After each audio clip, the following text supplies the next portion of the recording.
Hello, welcome to the Middle East Forum's regular series of projects and, podcasts and webinars on the Middle East Forum's projects. My name is Sam Westrop. I am the director of the Forum's Islamist Watch project, and I'm very delighted to have with us today Christine Douglas-Williams, a renowned journalist and producer who offers fascinating insight into the questions of Islamism and the government's, the West's response to the threat of Islamism. So getting straight into it, Christine, hello. The first thing I wanted to touch on was the question of Islamophobia.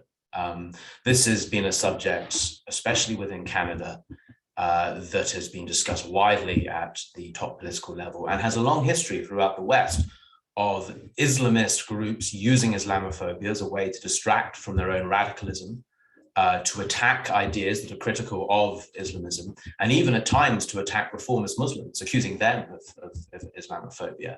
To what extent does the Canadian political class buy into this idea? Is Islamophobia now a national legislative agenda item?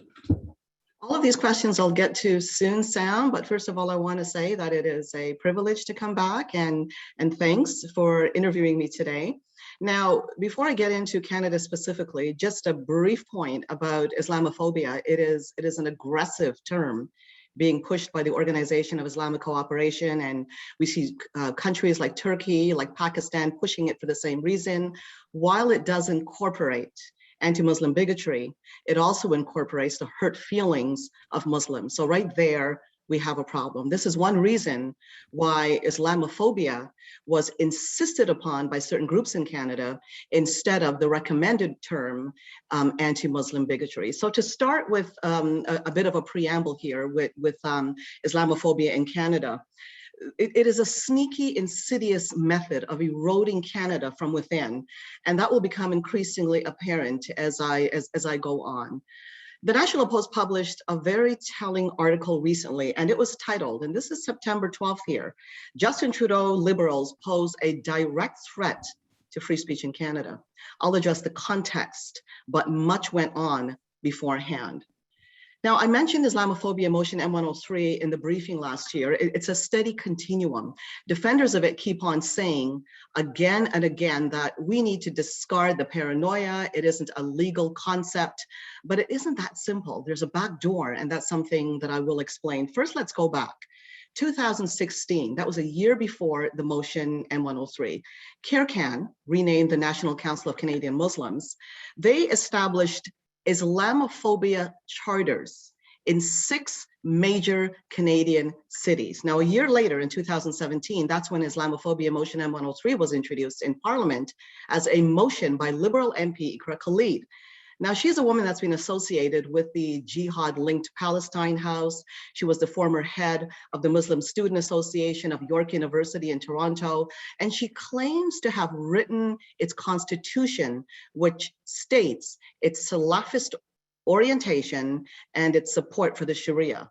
So while M103 was presented by media to be harmless, after a year of committee hearings, it resulted in a $23 million supported document titled Taking Action Against Systemic Racism and Religious Discrimination, which includes Islamophobia. Now, this part's important because part of the strategy was to monitor citizens for compliance and also to train law enforcement to detect online and offline hate. That's very important to understand as we go on so that we see the continuum. Among the groups receiving monies to help the government take action against such discrimination, hate, and Islamophobia were groups like CARE, CAN, NCCM, and IRFAN, which was designated a terrorist entity under the former Stephen Harper conservative government. Then we saw, fast forward this, November 2020, we saw Bill C-10 that would amend the Broadcast Act of Canada. Now, the bill was designed to apply to streaming services such as Netflix to put it under the jurisdiction of the CRTC, that's Canada's regulatory body over the airwaves. But after much outcry, it seemed to have been resolved. As they said, it would exempt user-generated content that might be uploaded in social media. from that regulation, but then the bill was suddenly altered in a committee hearing. The exemption for user-generated content was suddenly removed, giving the CRTC control over podcasts, over online broadcasts and news websites and more. Despite those outcries, the Liberals rammed it through the House of Commons, but it must go to the Senate before final approval. And it died in the House when the writ was dropped in the snap election that we saw on September 20th. But that's not the end of this story. It will continue, as I'll explain further on. Then came Bill C-36 after Bill C-20, and that was a gross violation of Canada's freedoms. Now, this bill was aimed at cracking down on online hate, just as Islamophobia N-103 promised to do. So it brought changes to Section 13 of the Canadian Human Rights Act, and that was a major impediment to free speech that would allow the Canadian Human Rights Tribunal, also known as kangaroo courts, to make decisions on limits to freedom of expression based on a vague and broad definition of what it might determine to be free speech. So going back to that article that was published by the National Post in September 12th, titled "Justin Trudeau Liberals Pose a Direct Threat to Freedom of Speech." When the snap election was called, as I mentioned, all those two bills died, but now, and this came out just yesterday, that the Liberals were picking up where it left off and pushing ahead with its own plans to overhaul Canada's internet rules and curb so-called online hate speech. So what we see here is that the Islamophobia canard is advancing fast in Canada. It's reshaping Canada's democracy. Free speech is under severe attack, more so since the July vehicle attack on a Muslim family, very tragic, that killed 4 members of that family, but it has been fully exploited politically and resulted in an emergency Islamophobia summit. And I'm going to pause for now because I want to turn it back over to Sam because he may have a couple of questions before we go on to talk about the recommendations that were made at that summit, 61 recommendations. Of course, I won't go through all of them. I'll give you the gist that the NCCM handed down before the summit and is demanding that all political parties adhere to what their demands are according to those 61 recommendations. This is fascinating. So you mentioned the National Post article that took issue with this item. What about the rest of the Canadian right or any other part of the political spectrum? Has there been any kind of organized political opposition to this Islamophobia agenda? I'm very happy that you brought that up, Sam. It's important. The Canadian media as a whole, not just right wing, but all, have been attacking C10, the inherent problems of Bill C10 as well as C36. And as I mentioned, it went through anyway, and it's coming back now since the election. But unfortunately, people have not made that connection with anti-Islamophobia motion N-103. They have not connected the dots. And in my opinion, it's very clear because there is a sequence that one could follow over time. And as I go along and explain the recommendations by the NCCM, it will become much more apparent. Okay, I'll just take this moment to remind our listeners, because I always forget to do so at the beginning, that we have a Q&A box at the bottom of your screen. So if you have questions for Christine later in this podcast, in this webinar, we will get to those. Christine, has there been any foreign-backed interference in this Islamophobia effort? I ask this because in previous years, these big sort of Islamophobia campaigns, whether attempts to impose legislation or just efforts to voice sort of particular standards on media and the public by Islamist groups, has often been backed by an array of Qatari or Turkish media efforts and political efforts to interfere and use Islamophobia not just to advance Islamism, but to advance foreign state Islamist interest as well. Are we seeing that at all with Canada? It has not come out overtly. As you well know, the largest terrorism funding trial, the Holy Land Foundation trial in the United States, unfolded, exposed a whole list of Islamic organizations, Islamists that were involved with it, that were connected to funneling money to Hamas. And these were deemed unindicted co-conspirators. A lot of these same groups, like you look at CARE-CAN, which is now the National Council of Canadian Muslims, and when they changed their name, they were clear to state that they have not changed their mandate, but if you follow what has the history of CARE-CAN and how it first started, it came directly from CARE in the United States, which has been declared an unindicted co-conspirator and is connected to the Muslim Brotherhood. It is also interesting that the Muslim Association of Canada, and it's difficult to find on the internet now, however, there are screenshots that are circulating of this organization openly declaring itself proudly a Muslim Brotherhood organization. So from that point of view of the connections, the global connections with the Muslim Brotherhood, I would say that yes, there are influences as to tracing the dollars and cents and understanding the extent of that kind of interference and the level of interference. The media has not been reporting on that, and that would take an incredible investigation also by Canada's national security organizations such as RCMP and CSIS, and I will get into some of that later because it ties into the whole notion of what's going on with Revenue Canada, but I don't want to give it away yet, but that is a sneak peek of what's happening in Canada with those organizations. Okay, what do you think the consequences then of this Islamophobia agenda will be? One thing I want to ask you in a second is about the Canada Revenue Agency and the ability of law enforcement and of Canadian government departments to fight back against overt Islamist exploitation of Canadian laws and Canadian democratic processes. Is there anything else you wanted to mention along with that? Any other particular? Yes, Sam, and I'm going to go through a couple of the recommendations, about 3 of them, because it becomes crystal clear what is taking place in Canada. If you keep in mind M103, if you keep in mind the follow-up C10 and C36 that deals with this hate that anti-Islamophobia motion M103 talks about, and this Islamophobia summit. So I want to get into that, and I'll try to go through it quickly because there's a lot of information. So I'll try to be as brief as possible talking about it. Now, you might be asking, which is a valid question, what was it that gave rise to this emergency Islamophobia summit that was called by the Canadian government? Well, it followed what they determined, okay? Now, this is before it even went to a court of law. They determined that 19-year-old Nathaniel Veltman on June 6th ran over with his truck, his pickup truck, the Muslim family, which is very tragic. But they determined by popular opinion, and that was coming also from the political establishment, that this was a terrorist attack, which is virtually calling him a terrorist even before trial, when police had indicated that there was no connection to any known group. So this facilitated an emergency Islamophobia summit. Now, we already have hate laws in Canada.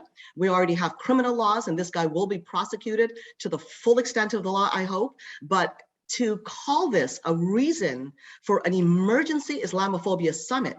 So here's what went on before. Now, the national, the NCCM went into overdrive, pushing for timetables to action to implement at the summit certain recommendations. Now, before delving into the contents, I want to mention one quick point because it kind of slipped a lot of people what happened there because it was brushed under the carpet, but it's very important.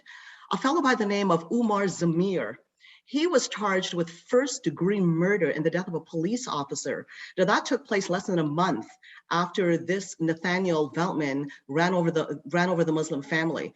And the Toronto police chief described his running down the constable, Jeffrey Northrop, as an intentional and deliberate act.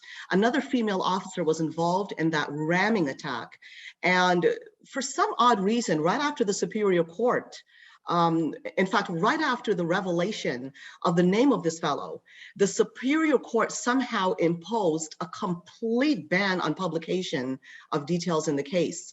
Now, one wonders why in the face of an Islamophobia conference that was coming up. So it was given really no media attention. There's no information that came out of that case at all. And it was just released this week that this same Zamir fellow was released on bail, to the dismay of the Toronto Police Association, even prompting the Ontario Premier Doug Ford to say, this is beyond comprehension that our justice system needs to get its act together and start putting victims and families ahead of criminals.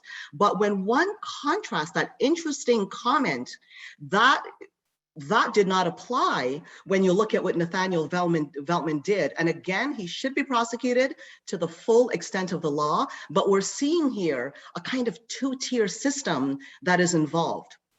So you'll recall also, Sam, the Danforth shooter.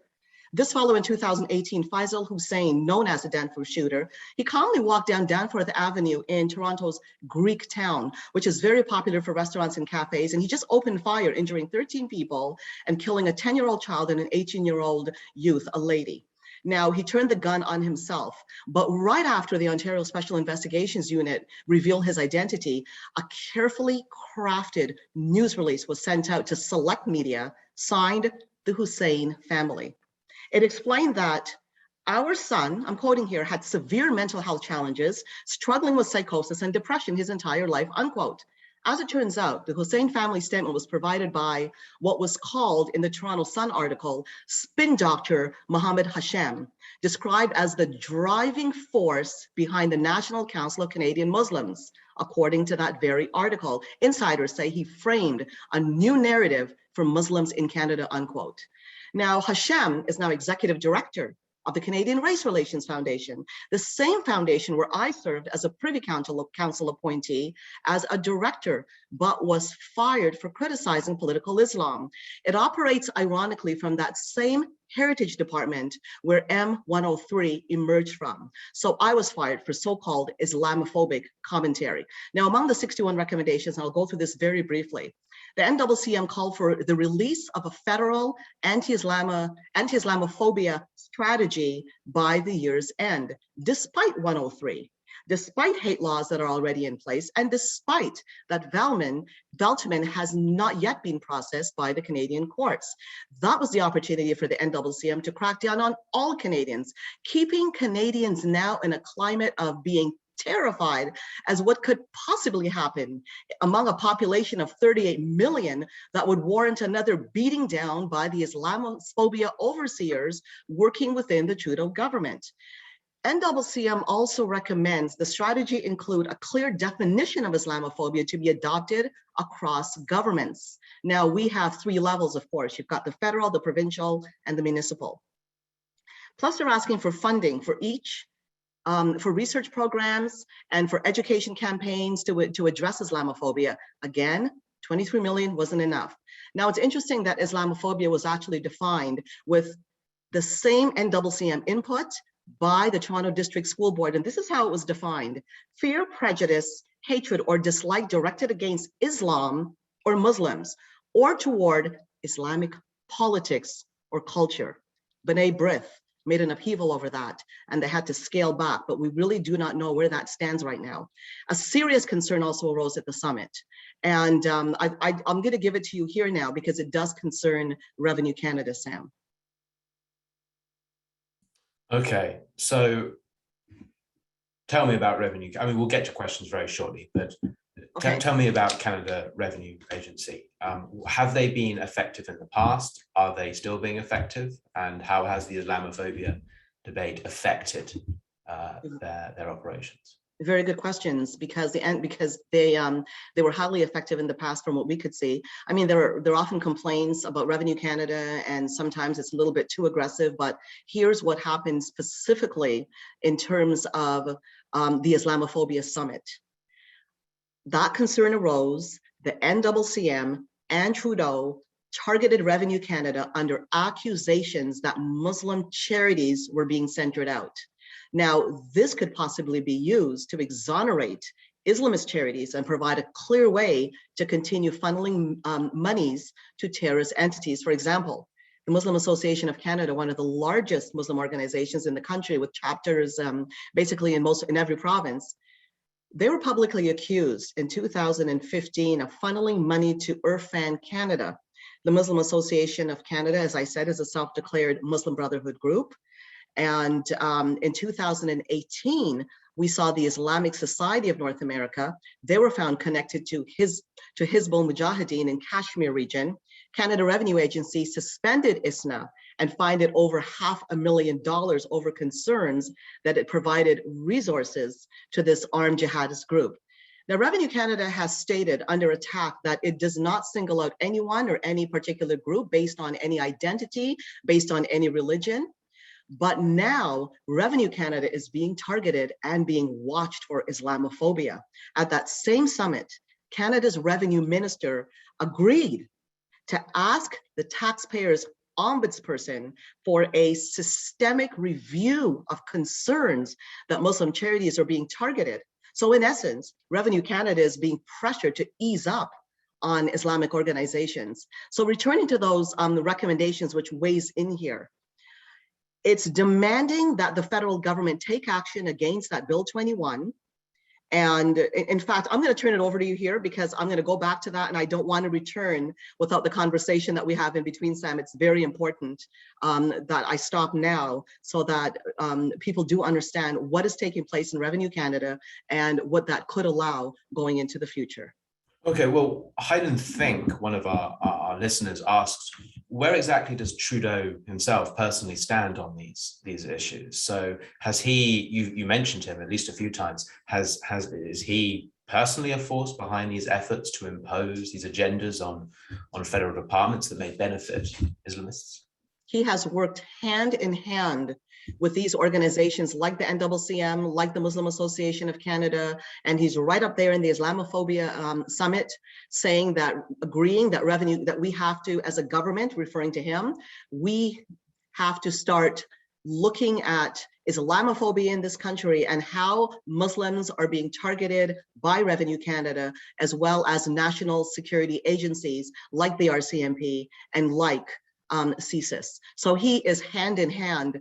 And to go back again for the person that asked this question, let's not forget the $23 million that came down through the government of Canada, and that some of that money is going to the NCCM and to IRFAN to establish across the board this aggressive Islamophobia subterfuge and monitor citizens for compliance and teach law enforcement to recognize online and offline hate. Okay, well, we've had a couple of questions on the role of the Muslim community more generally. So I suppose trying to draw a single question from a mix of things here. Are there forces within Canadian Muslim communities who don't buy into this Islamophobia agenda, who are pushing back against it, who are concerned by the fact that they can now no longer rely on federal departments to go after the jihadists in their midst? Is this a conversation that anyone's having within Canadian Islam?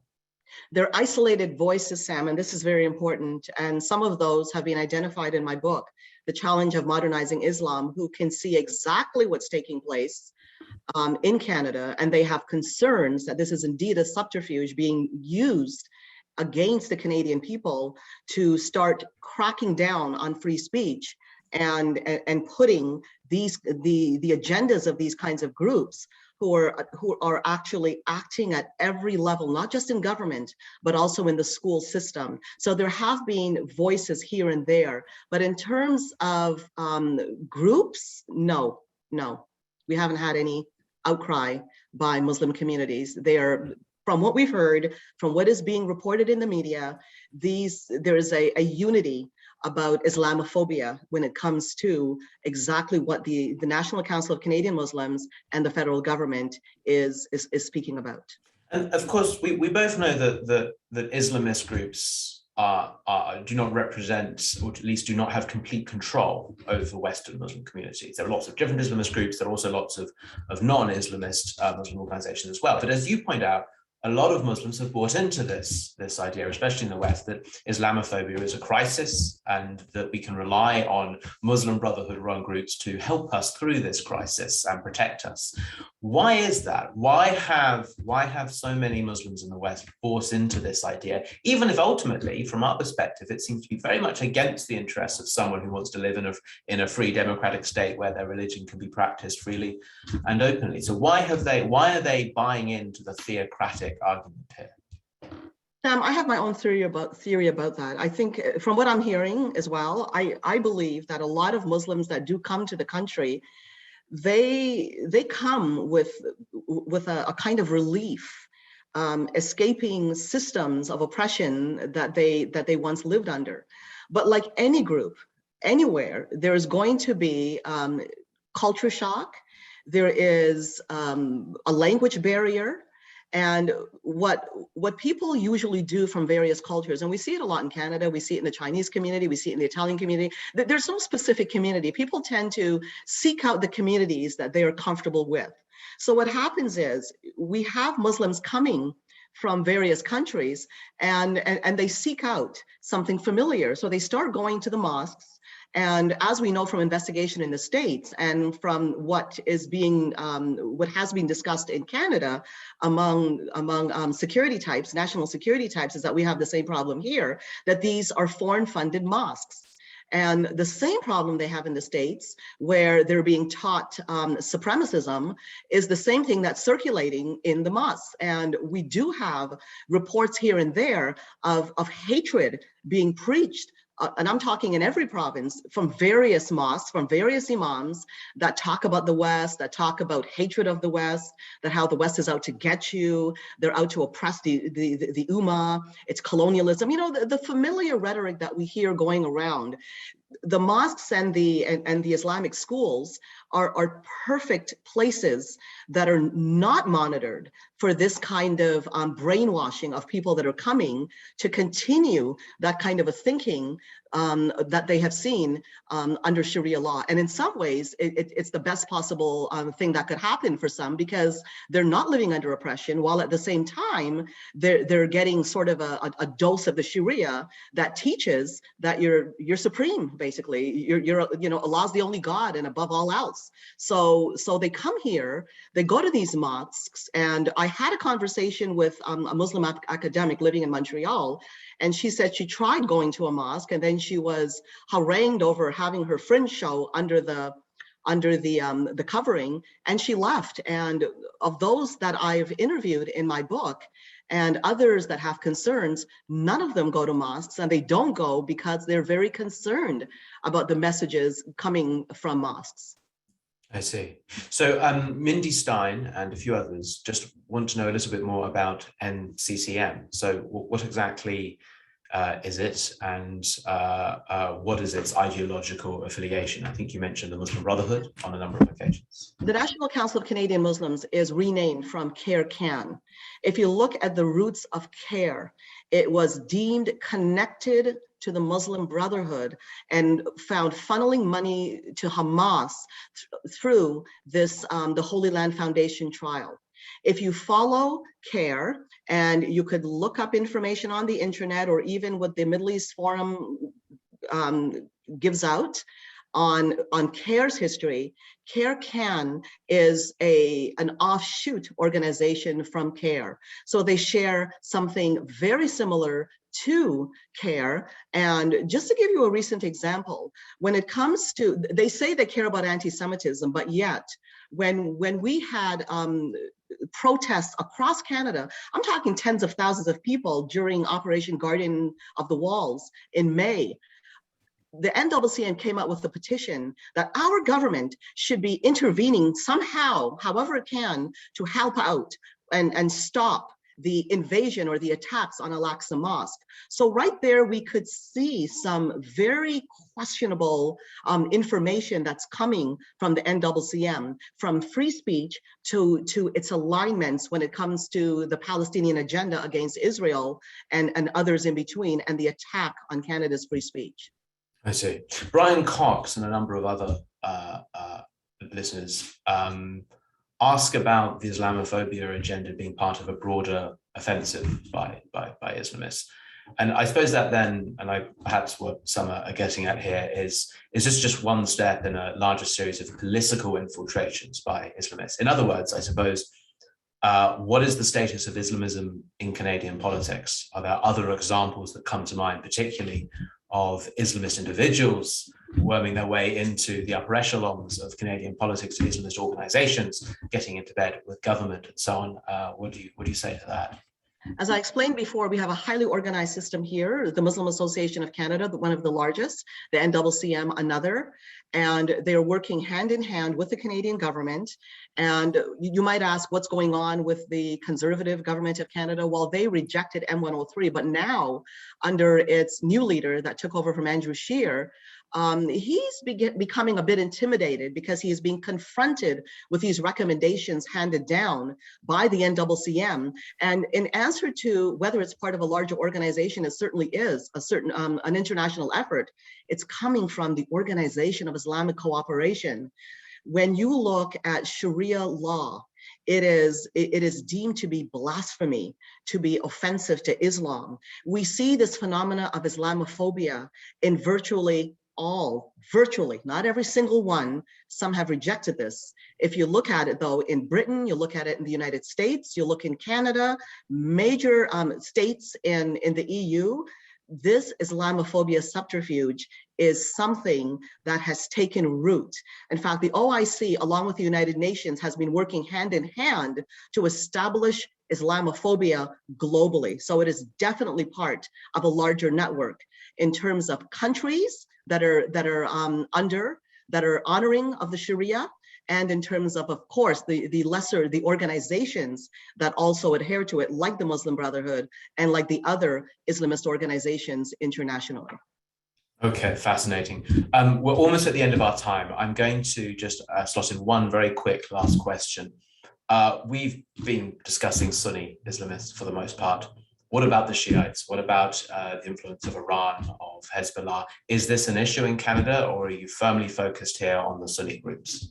Now, Iran is a problem in Canada. You may remember that the Iranian embassy was shut down in 2012 because it was operating a fifth column in the country, and that was uncovered by the cultural officer working from the embassy. It was uncovered by an interpreter who talked about what the designs were. It was to infiltrate, establish a fifth column, and then move on to attacking the United States. We also have a presence of Hezbollah in this country, and specifically Unit 910, which is a Hezbollah's elite clandestine unit that is its far-reaching unit, the Black Ops of Hezbollah, it's called, to work across the board. Canada has a unit, and that also came out in a trial where one of the operatives was discovered and talked about other operatives that are existing, especially in Canada, which is more active.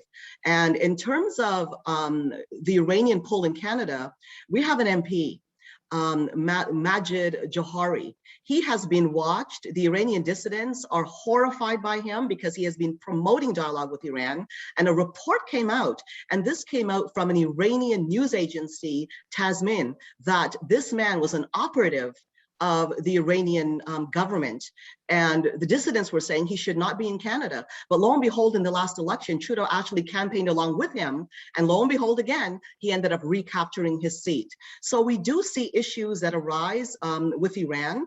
Canada has actually done business with Iran, and it's been quite disconcerting, because in 2016, Montreal Mayor, and this is very important, Denis Coderre, he quietly traveled to Iran, where he signed a groundbreaking agreement with that regime to boost mutual cooperation in various fields. So we do see this covert influence with Iran, and with the investigation with Flight 752, that was another one.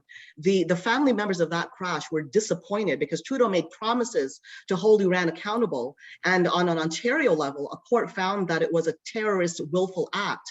Trudeau promised to go after them and to hold them into accountability, and out of the blue, 2 months ago, he made an about face. So now the family is looking at means to maybe take it to